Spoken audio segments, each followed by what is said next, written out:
இந்த மாங்காய் இஞ்சி ரவை உப்புமா எப்படி செய்கிறதுன்னு இப்போ பார்ப்போம். நம்ம வாங்க. ஒரு டம்ளர் ரவை எடுத்து வச்சுருக்கேன். இதை இதில் போட்டு அடுப்பத்தை வச்சு வறுத்துக்கலாம். லைட்டாக பெரியுது, சிம்மில் போட்டு வறுத்துக்கிறோம். நம்ம இந்தளவு நல்லா வறுத்துட்டோம். ரவை வந்து வெள்ளை வெள்ளையாக தெரியுது, கை சுடுது. அதனால் இதோட போதும். நான் அடுப்பை ஆஃப் பண்ணிட்டேன். இப்போ இந்த ரவையை அந்த பேப்பரில் ஊற்றிடலாம். பேப்பர் வச்சுருக்கோம், இதில் கொட்டுறோம். அப்படி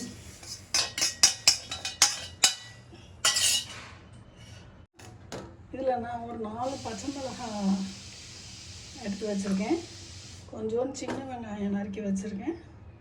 இஞ்சி, இந்த பச்சை மிளகாயை கட் பண்ணி போட்டுக்கிடலாம். நம்ம நறுக்கி எடுத்து வச்சிட்டோம். கெட்டில் எடுத்து வச்சுருக்கோம். ஒரு ஃபுல் டம்ளர் தண்ணி, 2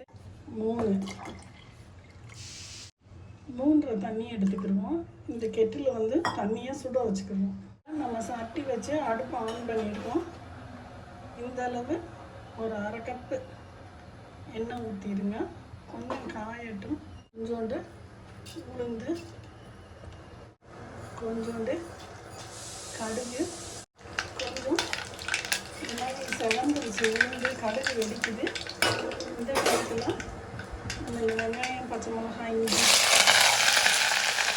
வெங்காயம் வதங்கும்போது உப்பை போட்டுருங்க. இது மாங்காய் இஞ்சி பொடி. இதையும் நான் இந்த அளவு இந்த வெங்காயத்தோடு சேர்த்துட்றேன். மாங்காய் இஞ்சி ரவை உப்புமா தான் செய்ய போகிறோம். இப்போ நம்ம வெங்காயம் நல்லா வதங்கிடுச்சு. நம்ம இந்த ரவை எடுத்து வச்சுருந்தோம்ல, அதை ஃபுல்லாக போட்டுடலாம்.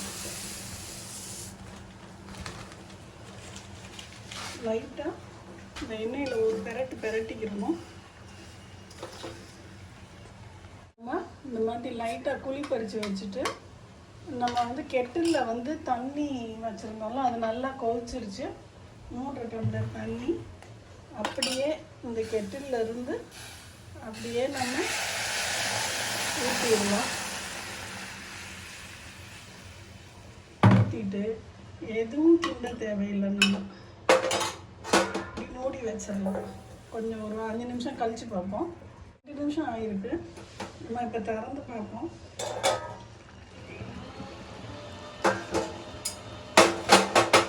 பாருங்க நமக்கு எப்படி வந்துருக்குங்க. நம்ம இப்போ நம்ம அப்படி ஒரு கிண்டி விட்டுருவோம்.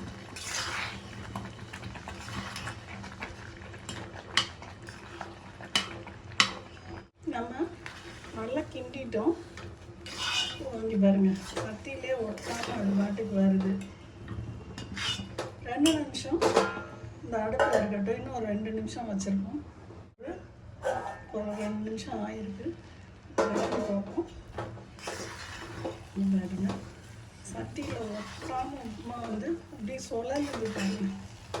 எந்த இடத்துலையும் நமக்கு வந்து உப்புமா வந்து ஒட்டவே இல்லை சட்டியில்.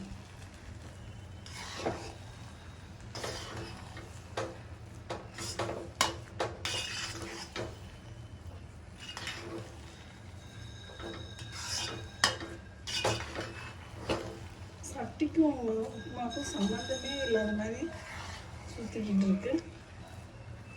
அவ்வளோதான், நமக்கு உப்புமா ரெடி.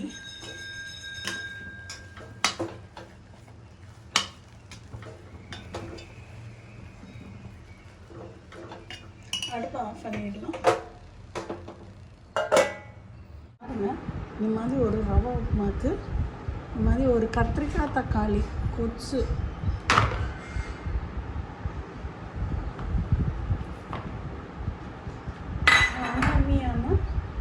நமக்கு ரவை உப்புமா ரெடி. நீங்களும் ட்ரை பண்ணி பார்த்துட்டு சொல்லுங்கள் ஃப்ரெண்ட்ஸ்.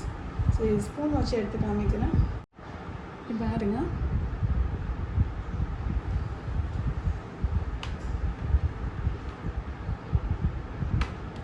செம்ம எண்ணெயாக செம்ம சாஃப்டாக இருக்குது. நீங்களும் ட்ரை பண்ணி பார்த்துட்டு சொல்லுங்கள் ஃப்ரெண்ட்ஸ். பாய்.